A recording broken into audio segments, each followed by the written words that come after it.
तो ये second part है JMI 2021 का, और काफ़ी बच्चे हैं जिनके स्कोर रिलेटिवली कम आ रहे हैं निमसेट में।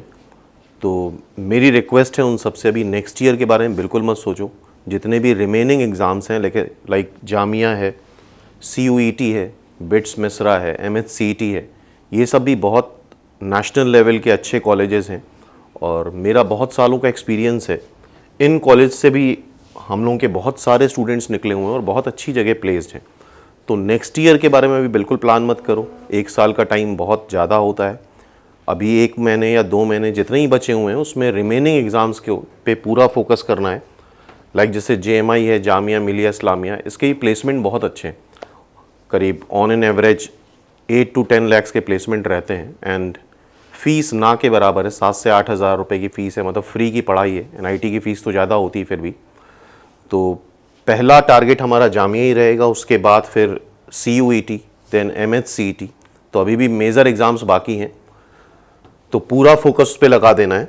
नेक्स्ट ईयर के लिए कई लोग प्लान करने लगे हैं, नेक्स्ट ईयर के लिए प्रिपेयर करेंगे, लेकिन उसके पहले रिज़ल्ट आ जाने दो। जब रिज़ल्ट आए तभी डिसाइड करना। उससे मच बेटर है कि जो जितने भी रिमेनिंग एग्ज़ाम्स हैं उन पे हम पूरा फोकस करें। और ऑलमोस्ट सबका सिलेबस सेम है, कोई डिफरेंस नहीं है। जितना भी तुमने निमसेट के लिए प्रिपेयर करा है उसी तरह से रिमेनिंग एग्ज़ाम्स के लिए प्रिपेयर करना है। सेम सिलेबस है। प्रीवियस ईयर्स के सारे क्वेश्चंस हम लोग वीडियो के थ्रू देख ही लेंगे। बाकी कुछ टेस्ट सीरीज़, मॉक टेस्ट वगैरह भी कंडक्ट करा देंगे, open for all, Jamia CUET वगैरह के लिए। तो उससे काफ़ी हेल्प मिल जाएगी। तो स्टार्ट करते हैं क्वेश्चन नंबर 1 से। By the way, first 20 question already हम डिस्कस कर चुके हैं, जिसका लिंक तुम्हें डिस्क्रिप्शन में मिल जाएगा। इस आई बटन में भी तुम्हें लिंक मिल जाएगा। उसके बाद नेक्स्ट 20 क्वेश्चन आज डिस्कस कर रहे हैं इस वीडियो में। तो इससे आइडिया लगेगा किस तरह के जामिया में क्वेश्चन पूछे गए। और इस बार थोड़ा सा पैटर्न चेंज हो रहा है। इस बार 40 क्वेश्चन आएंगे मैथ्स के। और काफ़ी लोग पूछ रहे थे मार्किंग वेटेज क्या होता है, तो 1:4 का मार्किंग वेटेज रहता है। +1 राइट के लिए और -1/4 रॉन्ग के लिए, ये वेटेज होता है जामिया में। चलो स्टार्ट करते हैं। A is a square matrix, A square I है। अच्छा क्वेश्चन है ये, मतलब A इंटू A I आ रहा है। और A इंटू A I कब आता है? या तो A को A इनवर्स से मल्टीप्लाई कर दो तो I आ जाएगा। इसका मतलब हम ये बोल सकते हैं A इनवर्स के इक्विवेलेंट है। ठीक है, वैसे इसका यूज नहीं है यहाँ पे, सिंपली बस इतना ही यूज हो रहा है कि A स्क्वायर I के इक्विवेलेंट है। अब हमें इसकी वैल्यू बतानी है, A प्लस I का क्यूब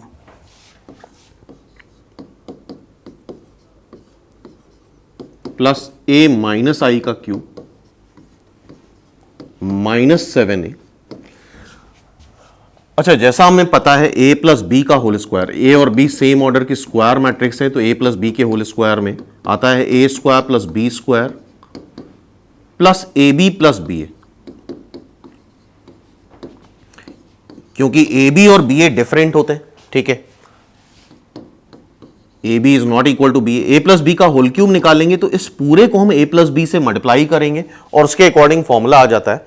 लेकिन यहां फायदा यह है कि B की जगह I है। तुम्हें पता है I की power any natural number is I square A लिखो तो भी A आएगा, बिकॉज I स्क्वायर I होता है। और AI स्क्वायर लिखो तो भी A आएगा। तो इस वजह से यहां पे normal formula A plus B के होल क्यूब वाला फॉर्मूला या A माइनस बी के होल क्यूब वाला फॉर्मूला वैलिड हो जाएगा, because second term B I है। अगर सेकेंड टर्म B होता तो उसको पूरा मल्टीप्लाई करके हम A प्लस बी के होल क्यूब का फॉर्मूला डिराइव करते और उसके बाद यहां रखते। तो यहां पे फायदा क्या है कि सेकेंड टर्म I है, जिससे ऑर्डर पे फर्क नहीं पड़ेगा। तो सिंपली इस तरह से लिख लो तुम, A प्लस बी का whole cube, A minus B का होल क्यूब -7A।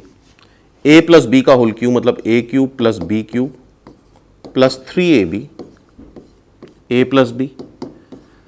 सेकेंड फॉर्मूले में B को -B से रिप्लेस कर दो, -B cube -3AB A minus B -7A।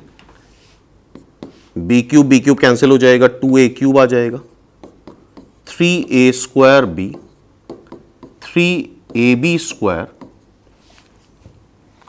-3a² plus 3ab² -7a। Simple algebraic फॉर्मूले की तरह से सॉल्व करना है इसको।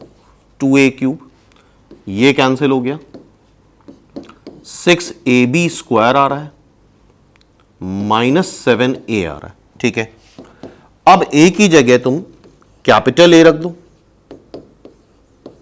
b की जगह a की जगह कैपिटल A और b की जगह कैपिटल I।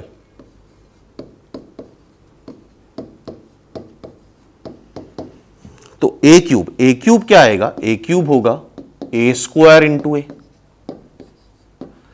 और a² होता है I इंटू a, फिर से a आ जाएगा, तो 2a³ आ जाएगा 2a। I² होता है सबको पता है, तो ai² फिर से a आ जाएगा, तो 6a -7a, तो -a मतलब फाइनली a आंसर आ रहा है a is the answer, hence it's answer is a। तो a प्लस b का एल्जेब्रा वाला फॉर्मूला इसलिए लगा पाए क्योंकि b की जगह I है। आई होप ये बात समझ रहे होगे, hence it's answer is a। तो थोड़ा सा कैलकुलेशन था इस क्वेश्चन में। नेक्स्ट क्वेश्चन पे आते हैं। नेक्स्ट क्वेश्चन जो JMI 2021 में आया है वो ये क्वेश्चन है। ft दे रखा है तुम्हें, limit t tends to 0 ft by t² की वैल्यू निकालनी। तो सीधे सीधे इस डिटर्मिनेंट को हम ओपन कर लेते हैं और रख देंगे और फिर लिमिट निकाल लेंगे। और डिटर्मिनेंट में ज्यादा प्रॉपर्टी वगैरह लगाने की जरूरत नहीं है, सीधे R1 के लॉन्ग एक्सपैंड कर दो अनटिल अनलेस बहुत खतरनाक डिटर्मिनेंट ना हो। -t, इसको हाइड कर लो, इसको हाइड कर लो, 2t sin t, इसको हाइड करा, इसको हाइड करा, -2t sin t, ये 0 हो जाएगा। फिर R1 का लास्ट टर्म 1 है, इसको हाइड करो, इसको हाइड करो, 2t sin t, 2t sin t -t sin t आ जाएगा, t sin t। So finally जो ft आ रहा है हमारा वो आ रहा है -t² cos t plus t sin t। इसको हम t² से डिवाइड कर लेते हैं, हमें limit t tends to 0।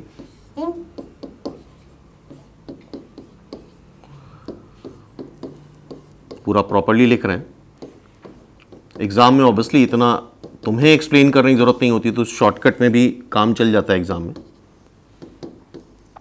So limit t tends to 0 minus cos t, t से डिवाइड करोगे तो sin t बाई t।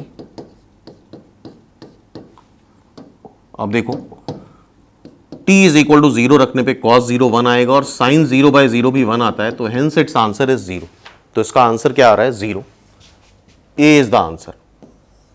तो थोड़ा सा कैलकुलेशन था, लेकिन कूल माइंड होकर के करेंगे तो आराम से हो जाएगा। नेक्स्ट क्वेश्चन देखते हैं। ये क्वेश्चन बाय द वे गलत पूछा गया था एग्जाम में, ये रॉन्ग क्वेश्चन है। यहां पे सिमेट्री के अकॉर्डिंग यहां y होना चाहिए, x प्लस वाई, तब ये सही होगा। तो गलत क्वेश्चन था, लेकिन गलत क्वेश्चन करने की कोई जरूरत नहीं होती है। अगर करा है या नहीं करा है, दोनों ही केस में वो न्यूट्रलाइज हो जाता है, लेकिन फिर भी पूछा गया है तो एक बार डिस्कस कर लेते हैं इसको। तो R1 R2 R3 यहां पे कुछ प्रॉपर्टी लगा दें, थोड़ा सा आसान हो जाएगा। C1 change to C1 minus C2 कर दें, and C2 change to C2 minus C3। और ऑब्जेक्टिव पेपर में बस मैक्सिमम एक प्रॉपर्टी लगाने का स्कोप रहता है, 2-3 बार प्रॉपर्टी लगाओगे तो उतना ही लिखना पड़ेगा, अननेसेसरी बड़ा होता जाएगा। ये x आ रहा है, ये माइनस y, ये 0। अब इसको इससे सबट्रैक्ट करो, ये 0, ये y, ये माइनस z, 1 1 1 प्लस z। अब इसको R1 के लॉन्ग एक्सपैंड कर लेते हैं, x y times 1 plus z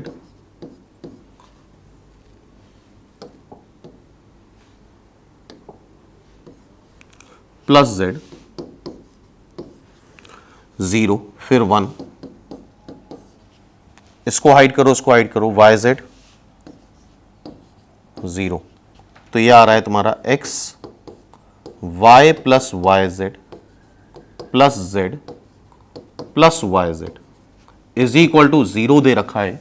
ठीक है, हमसे 1/x plus 1/y plus 1/z पूछा गया है, तो पूरा इसको पहले मल्टीप्लाई कर लो, xy plus xyz plus X Z plus Y Z is equal to 0।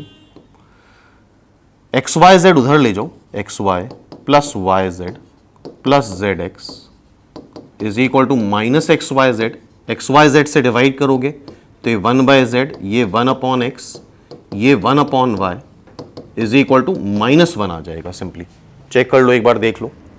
तो ये क्या आ रहा है, 1/x plus 1/y plus 1/z is -1, hence it's answer is -1। D is the answer. तो ये क्वेश्चन पेपर में ही रॉन्ग था, 1 प्लस वाई यहां पे होना चाहिए था। तो 3-4 क्वेश्चन 2021 में भी रॉन्ग पूछे गए। नेक्स्ट क्वेश्चन ये सिंपल बेसिक क्वेश्चन है, कॉन्टिन्यूटी डिफरेंशियबिलिटी का। Function X square sine 1/x, X zero नहीं है, the value of function at X is equal to 0, मतलब f0 में बताना है, so that function is continuous at X is equal to 0। तो continuity के लिए क्या होता है, f0 is equal to LHL is equal to RHL, तभी 0 पे वो कॉन्टिन्यूअस आता है। और एक्सपीरियंस से ये बात समझ में आती है कि इस तरह के फंक्शन में LHL RHL अलग से निकालने की जरूरत नहीं है, सिंपली बस लिमिट एक्स टेंस टू 0 पे निकाल लो, एक्स स्क्वायर साइन 1/x। और लिमिट सॉल्व करने का क्या तरीका होता है, फर्स्ट स्टेप लिमिट का हमेशा ये होता है कि तुम 0 रख दो उठा के, 0 square sine 1/0, 0 square is 0, sine 1/0 is sine infinity. Sine infinity lie करेगा 1 से -1 के बीच में, फाइनाइट वैल्यू लेगा 1 से -1 के बीच में। तो any number, any finite number into 0 क्या आ जाता है, 0। तो limit LHL is equal to RHL 0 आ गया, तो f0 की वैल्यू भी क्या हो जाएगी, 0। ए इज द आंसर सिंपली। तो आई होप ये क्वेश्चन भी क्लियर है हमारा। नेक्स्ट क्वेश्चन देखते हैं। ये मैक्स और मिनमा का एप्लीकेशन ऑफ डेरिवेटिव का सिंपल बेसिक क्वेश्चन है, कॉमन क्वेश्चन है, हर जगह मिल जाएगा।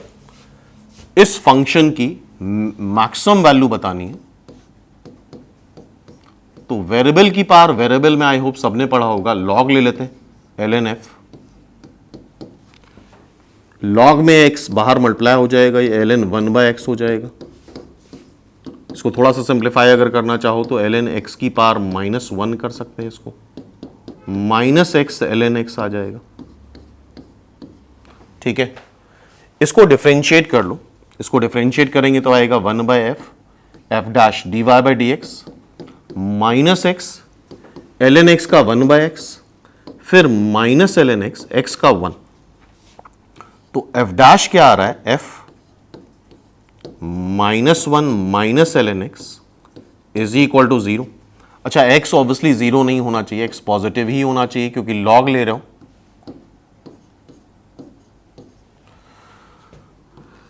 तो ये 0 करोगे तो आएगा ln x plus 1 is equal to 0। ln मतलब log x base e is equal to -1, means x is equal to e की power -1 means 1/e simply.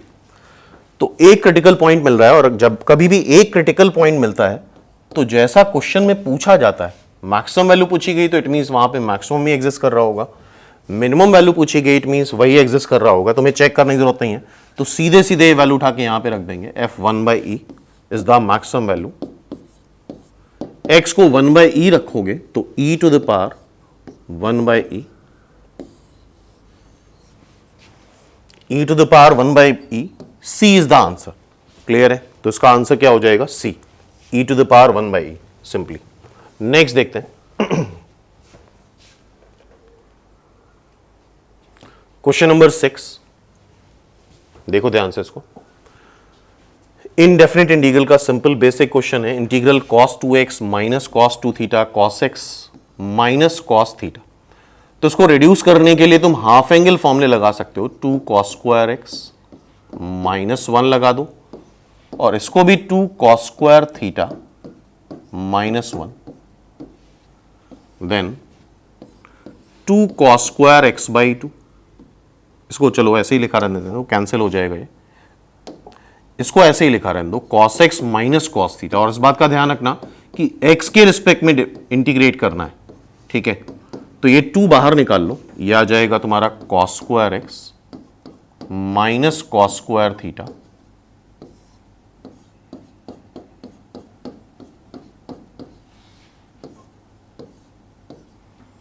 dx। ऊपर A square minus B square लगाओगे तो a minus B A plus B, तो ये बन जाएगा cos x plus cos theta dx। अब integrate कर लेते हैं, 2 बाहर है, cos x का इंटीग्रेशन sin x होता है,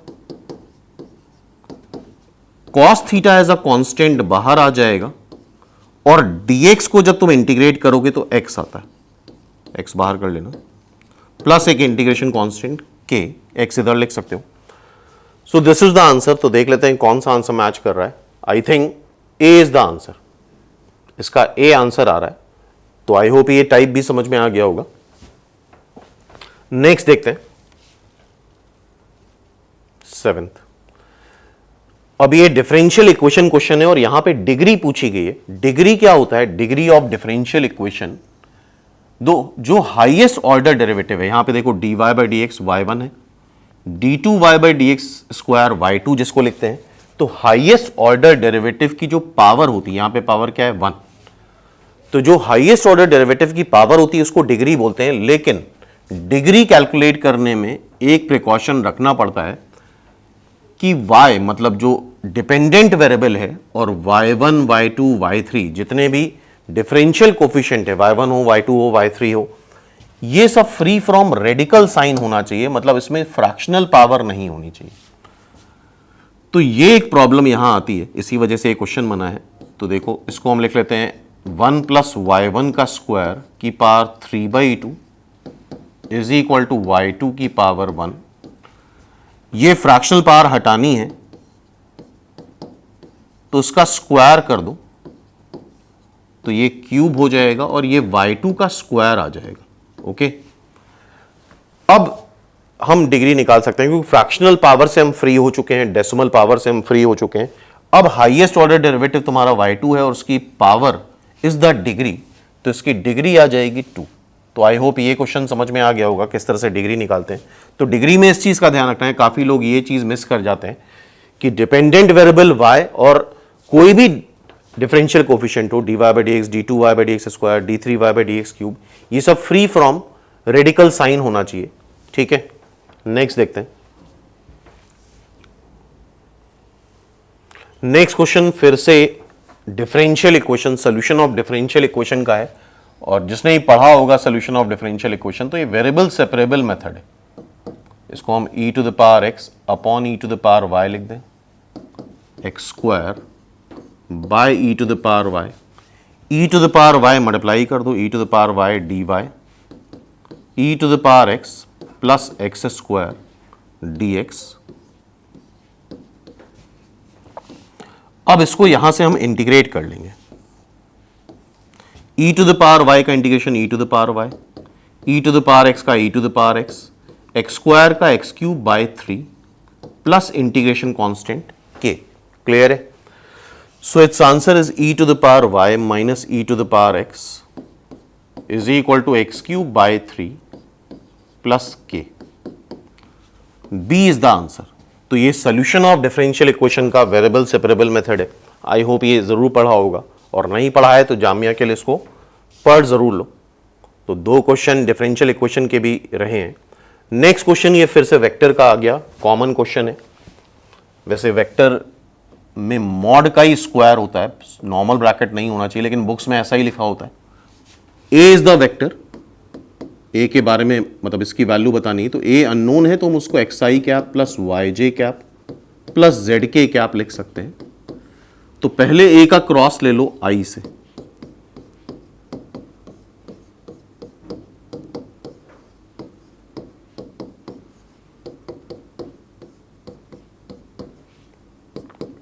आई क्रॉस आई 0 हो गया, आई जे के इस तरह से बना लो।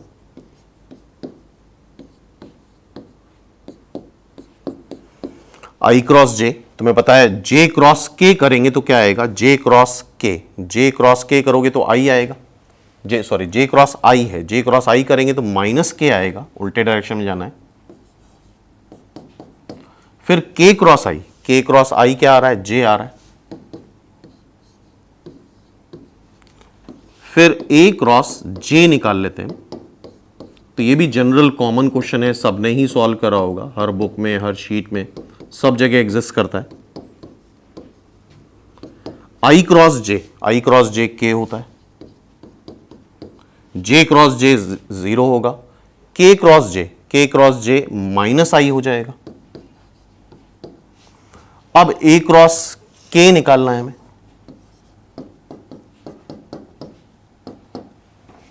तो सीधे ले लेते हैं आई क्रॉस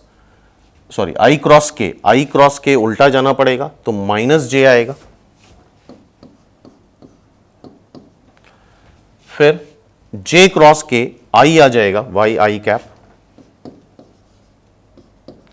और के क्रॉस के 0 हो जाएगा। तो सबका मैग्नीट्यूड निकालना है और ऐड करना है स्क्वायर करके, तो इसका मैग्नीट्यूड निकालेंगे तो Y square plus Z square,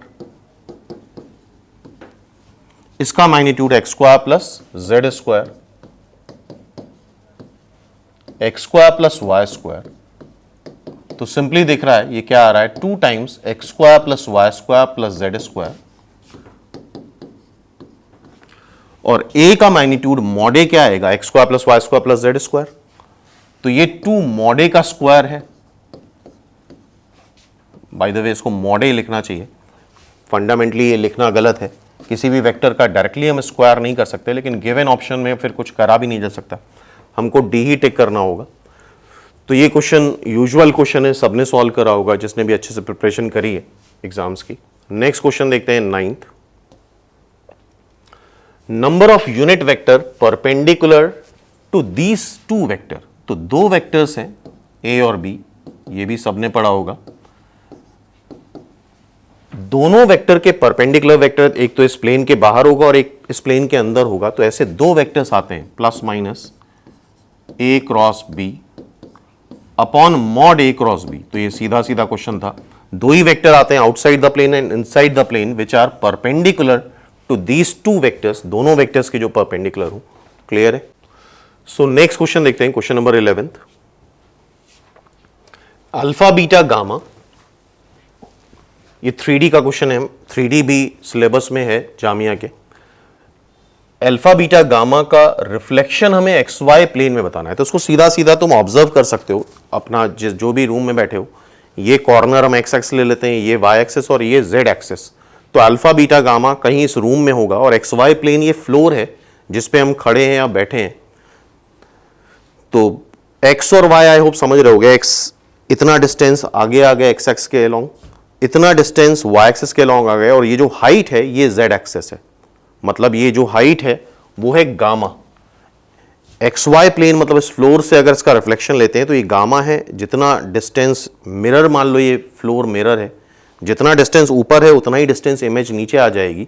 मतलब जो चेंजेस आएंगे इमेज में सिर्फ गामा में आएंगे। गामा का क्या हो जाएगा, नीचे रिफ्लेक्शन देखें तो minus gamma, alpha beta minus gamma. इस बात को विजुलाइज कर सकते हो।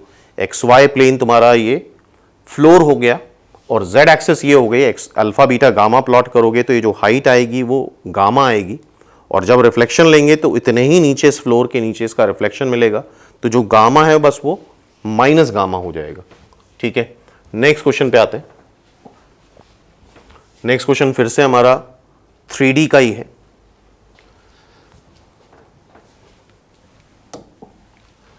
The locus represented by this, तो y कॉमन ले लो, x plus Z is equal to 0। तो देखो क्या मिल रहा है, यहां से y 0 मिलेगा and x plus Z is equal to 0 मिलेगा। और आई होप ये पता होना चाहिए कि कोई भी linear equation X Y Z में रिप्रेजेंट करती है एक प्लेन। सपोज कर लो ये व्हाइट बोर्ड है, ax plus B Y plus C Z plus D. तो ये जो ए बी सी होते हैं, these are direction ratios of drs of normal to this plane।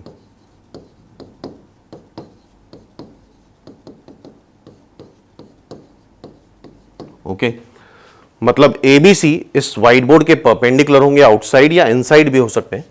तो इसको ऐसे ही रिप्रेजेंट करो। देखो कैसे लिख रहे हैं, इसको हम लिख रहे हैं 0 इंटू एक्स 1 इंटू वाई, ये दोनों ही प्लेन है। किस तरह से है वही हम रिप्रेजेंट कर रहे हैं। z का कोफिशिएंट भी 0 और कांस्टेंट टर्म भी 0। इसी तरह से इसको भी लिख लो, x का कोफिशिएंट 1, y का कोफिशिएंट 0, z का कोफिशिएंट 1, कांस्टेंट टर्म 0। तो ये दो प्लेन्स हैं P1 एंड P2। अच्छा, एबीसी क्या होते हैं? Direction ratios.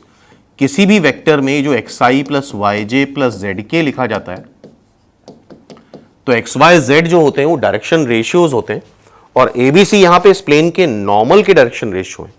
तो ये दो प्लेन तो हैं, बात क्लियर है।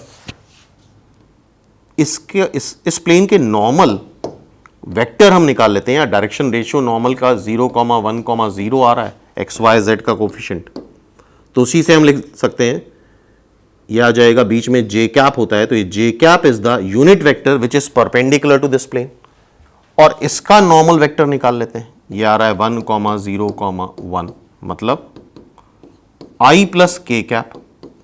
ठीक है, और क्लियरली देखो N1 और N2 का डॉट प्रोडक्ट 0 आएगा, जे कैप का डॉट इससे ले लो तुम, तो क्या आ जाएगा? I dot J, I dot J भी 0, जे डॉट के भी 0, तो ये 0 आएगा। इट मींस इनके जो नॉर्मल हैं वो परपेंडिकुलर है। नॉर्मल परपेंडिकुलर कब होंगे? जब प्लेन भी परपेंडिकुलर होंगे। एक ये व्हाइट बोर्ड प्लेन हो गया और एक ये फ्लोर प्लेन हो गया, तो इनके नॉर्मल जब ड्रॉ करेंगे तो परपेंडिकुलर आएंगे। तो ये पेयर ऑफ परपेंडिकुलर प्लेन्स है। D is the answer. तो आई होप ये बात भी क्लियर हो गई होगी। ठीक है, राइट। नेक्स्ट क्वेश्चन पे आते हैं।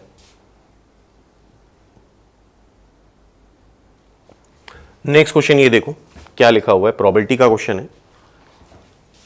3 person ABC fire at a target in turn, मतलब ऑर्डर में मान लो, starting with A, the probability of hitting the target, A hit करता है, इस बात की प्रोबेबिलिटी 0.4 है। B हिट करता है, इस बात की प्रोबेबिलिटी 0.3 है। C हिट करता है, इस बात की प्रोबेबिलिटी 0.2 है। तो मिस करने की प्रोबेबिलिटी हम निकाल सकते हैं।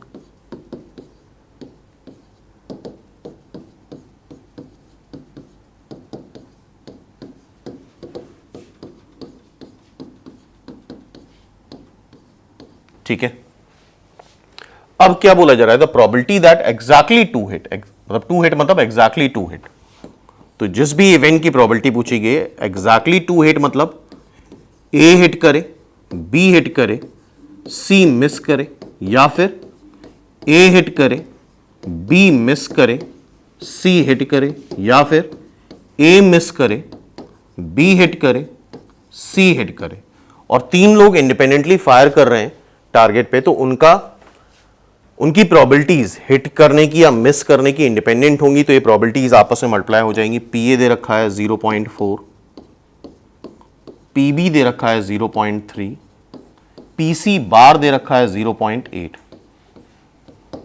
फिर PA दे रखा है 0.4, PB बार दे रखा है 0.7, PC दे रखा है 0.2, फिर PA बार दे रखा है 0.6, PB दे रखा है 0.3, PC दे रखा है 0.2। आई होप इसको अब तुम मल्टीप्लाई करके आई थिंक आंसर निकाल सकते हो। आई थिंक ये आंसर आता है, चेक कर लेना, मल्टीप्लाई किया जा सकता है। ठीक है, तो ये काम खुद से कर सकते हो उसको। मोस्ट प्रॉब्ली यही आंसर आ रहा है, बी। ठीक है, तो ये क्वेश्चन क्लियर है। चलो नेक्स्ट क्वेश्चन देखते हैं। नेक्स्ट क्वेश्चन 2021 में ये पूछा गया है। अच्छा क्वेश्चन है ये, ध्यान से पढ़ो। A and B are two students, chances of solving the problem correctly, मतलब A सॉल्व करता है प्रॉब्लम को, its probability is 1/3, B solve करता है प्रॉब्लम को, its probability is 1/4, right?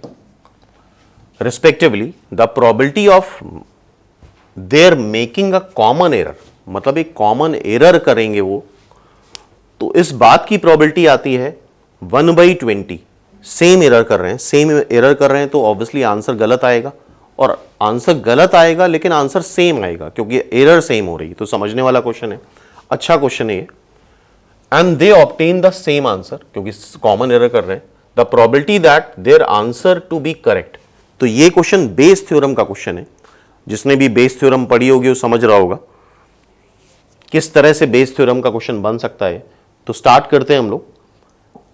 Basically Bayes theorem वगैरह में एक तो समझना होता है क्वेश्चन को, दूसरा नॉमिनेशन, मतलब किस तरह से नेमिंग करते हैं, किस तरह से इवेंट को जज करते हैं, ये चीज इंपॉर्टेंट होती है। तो एक इवेंट हम ले लेते हैं, लेट्स से ई इवेंट ले रहे हैं, both get the correct answer, दोनों का करेक्ट आंसर आ रहा है, दोनों का ही करेक्ट आंसर आ रहा है, इस बात की प्रोबेबिलिटी ई ले लेते हैं। ई इज द इवेंट कि दोनों का करेक्ट आंसर आ रहा है। अच्छा, दोनों का करेक्ट आंसर कब आएगा? चांस ऑफ सॉल्विंग दे रखा है, इंडिपेंडेंट होता है तो मल्टीप्लाई कर दे, दोनों के आंसर करेक्ट आ रहे। F is the event both get incorrect answer,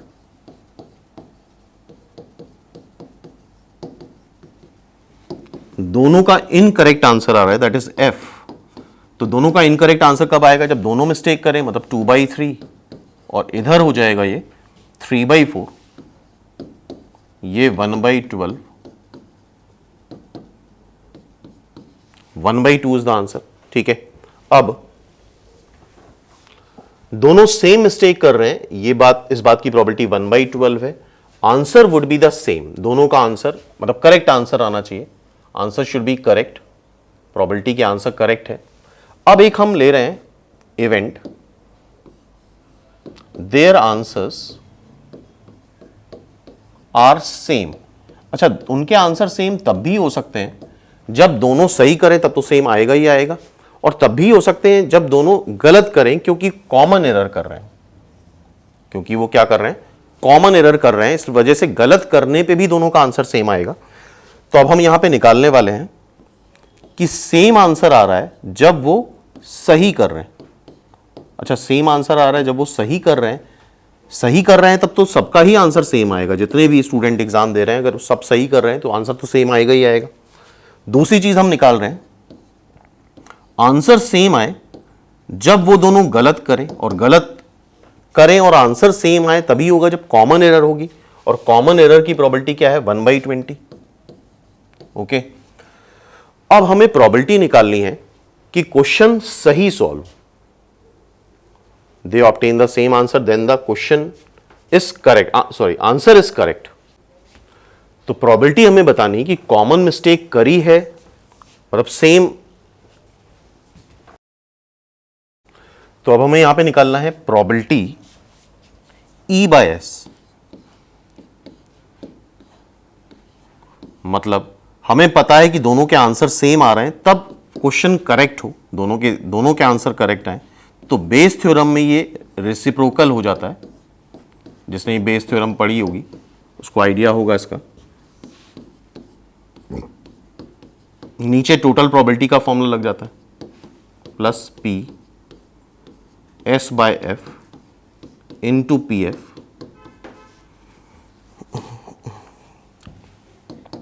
अब देखो PS/E, PS/E क्या आ रहा है? 1 आ रहा है।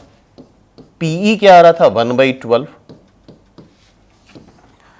फिर PS/E 1, PE 1/12, PS/F, S/F 1/20 आ रहा है, और PF आ रहा है 1/2। इसको पूरा सिंप्लीफाई कर लेना, सॉल्व कर लेना, आई थिंक इसका आंसर आता है 10/13। इसका आंसर आएगा 10/13, पूरा सिंप्लीफाई करके देख सकते हो उसको। तो ये क्वेश्चन थोड़ा सा टिपिकल था, तुरंत समझ में आ जाए और एक्सप्लेन, मतलब अब खुद को इंटरप्रेट करके बेस थ्योरम लगा लो, ये थोड़ा सा मुश्किल काम था, लेकिन फिर भी। तो इस तरह के भी क्वेश्चंस पूछे जा चुके हैं। नेक्स्ट क्वेश्चन देखते हैं। ये भी यहां पे भी करेक्शन था, एग्जाम में गलत दे रखा था। ये alpha to the power n plus beta to the power n है, और इसका शॉर्टकट का वीडियो ऑलरेडी हम बना चुके हैं, उसका लिंक तुम्हें डिस्क्रिप्शन मिल जाएगा।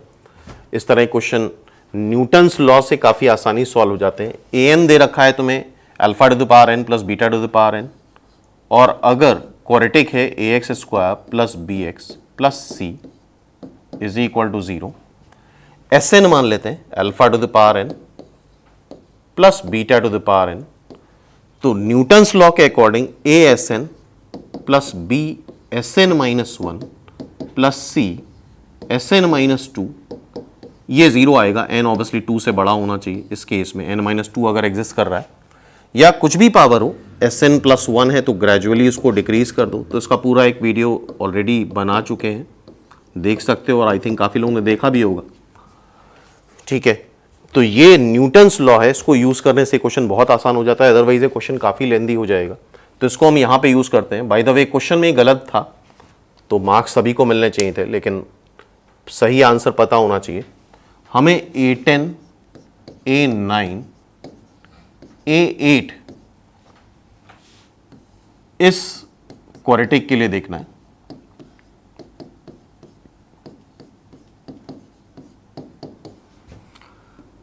तो A10 1 into A10 -6 into A9 -2 into A8 according to Newton's law, shortcut है ये 0 आएगा। अब देखो इसका मतलब A10 -2 A8 6 A9 आएगा। 3 A9 लाना है तो 3 A9 नीचे ले आओ।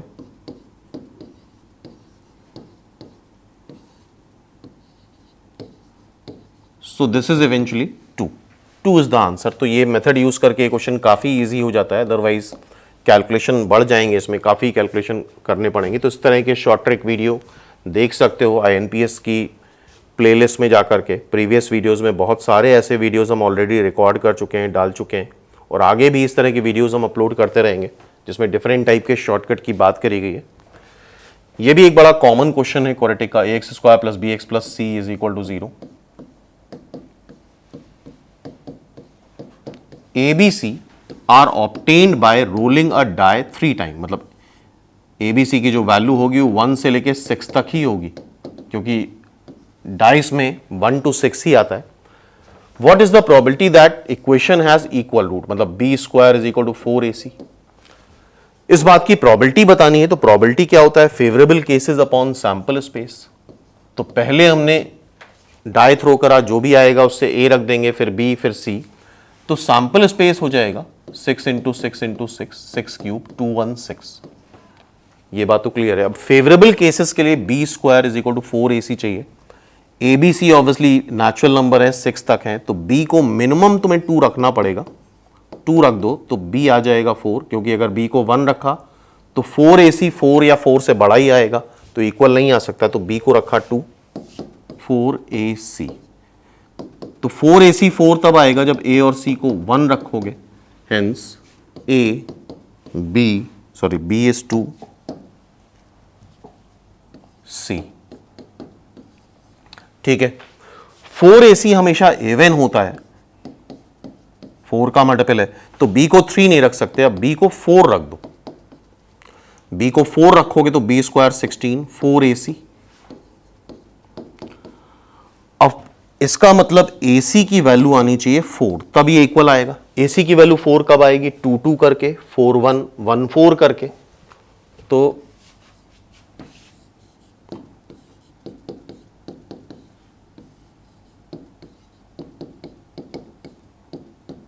या फिर A4 C1। तो A, तो इस तरह से सारी वैल्यूज लिख लेते हैं। A 1 हो गया, B 4 हो गया, C फिर से 1 हो गया, सॉरी A1 B4 C4, फिर A4 B तो 4 है ही, C1, फिर A2 B4 C2। 3 केसेस बन गए यहां पे। जब B4 आ रहा है, B5 नहीं हो सकता, B5 होगा तो B² 25 आ जाएगा, ऑड बन जाएगा। तो B6 कर लेते हैं। सो 36, 4AC, AC 9 आएगा। अच्छा, AC 9 कैसे आ सकता है? 3 × 3 से आ सकता है, 9 × 1 से आ सकता है, लेकिन 9 डाइस में कभी आता नहीं है, तो 3 3 वाला केस बनेगा। AB3 CB3 और B6। AC दोनों को 3 3 रखोगे 9 आ जाएगा, 9 × 4 36। तो टोटल केस काउंट कर लो, 1 2 3 4 5 केसेस आ रहे हैं, और सैंपल स्पेस है 216। This is the answer, 5/216।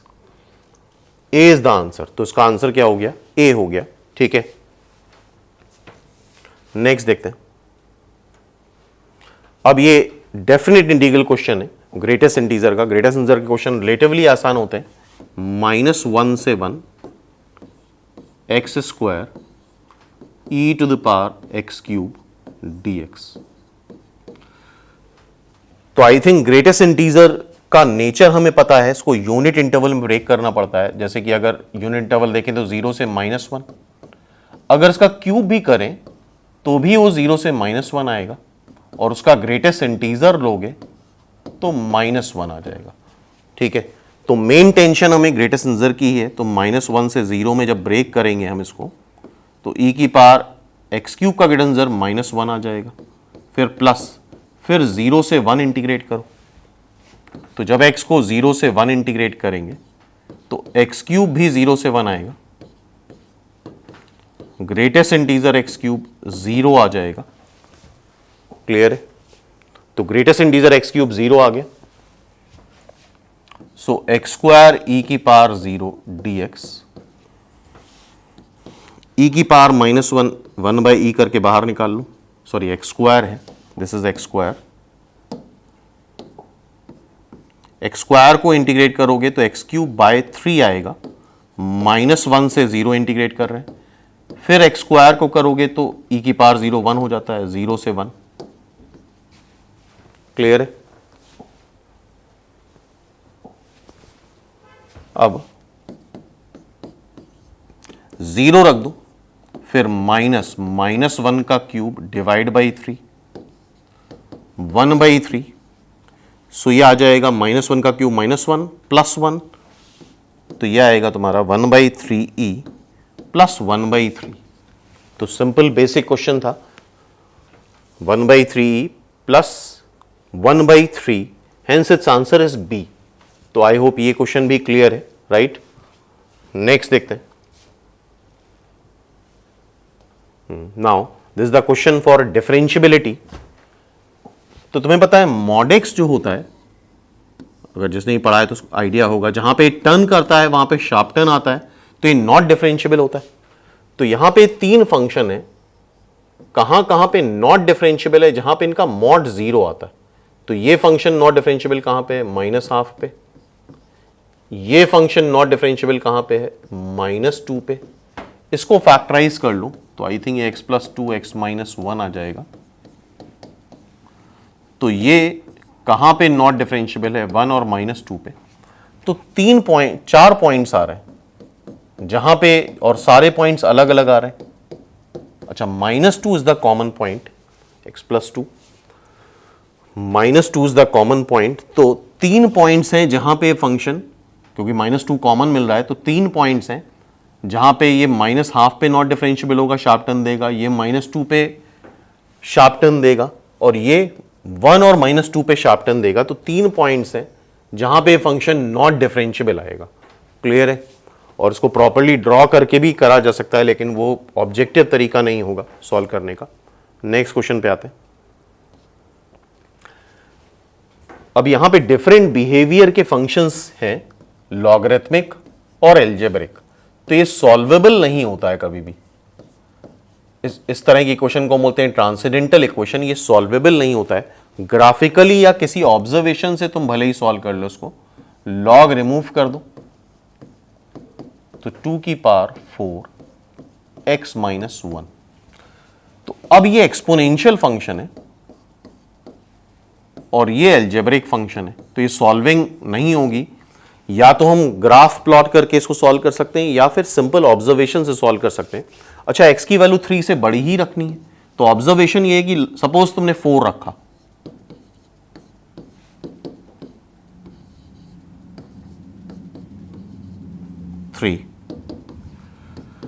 तो ये इंस्टेंटली बहुत बड़ी वैल्यू आ रही है, और यहां अगर देखो तो ये बहुत छोटा है।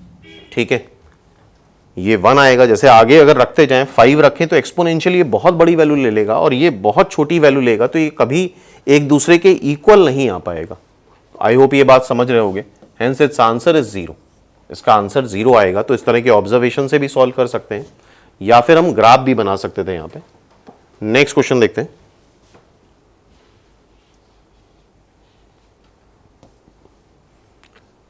Minimum value of a to the power x, तो यहां पे am gm का कंसेप्ट यूज होगा। दोनों ही पॉजिटिव हैं,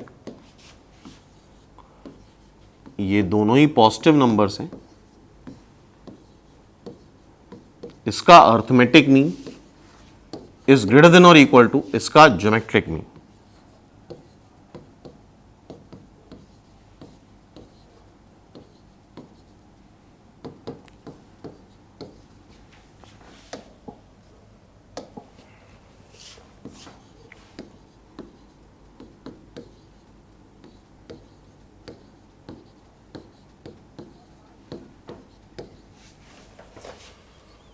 so this is greater than और इक्वल टू दिस, तो इसका मतलब ये इसकी मिनिमम वैल्यू हो गई। ये वैल्यू इससे या इससे बड़ी होगी तो ये इसकी मिनिमम वैल्यू हो गई। तो ये कुछ क्वेश्चन हो गए जो लेटेस्ट 2021 में डिस्कस कर लिया हमने। इसी तरह से आगे रीजनिंग, कंप्यूटर वगैरह के भी वीडियोस आएंगे तो एक आइडिया लग जाएगा। तो सिंसियरली जिन भी बच्चों ने बहुत अच्छा स्कोर नहीं करा है या अच्छा भी करा है और फॉर्म भरा है, तो फर्दर एग्जाम्स के लिए प्रिपेयर करते रहो और उसका बेनिफिट ही मिलेगा। अगर अगले साल भी प्रिपरेशन का माइंड बना रहे हो तो इस एक मंथ जो मेहनत करोगे उसका बेनिफिट नेक्स्ट ईयर मिल सकता है। तो ठीक है फिर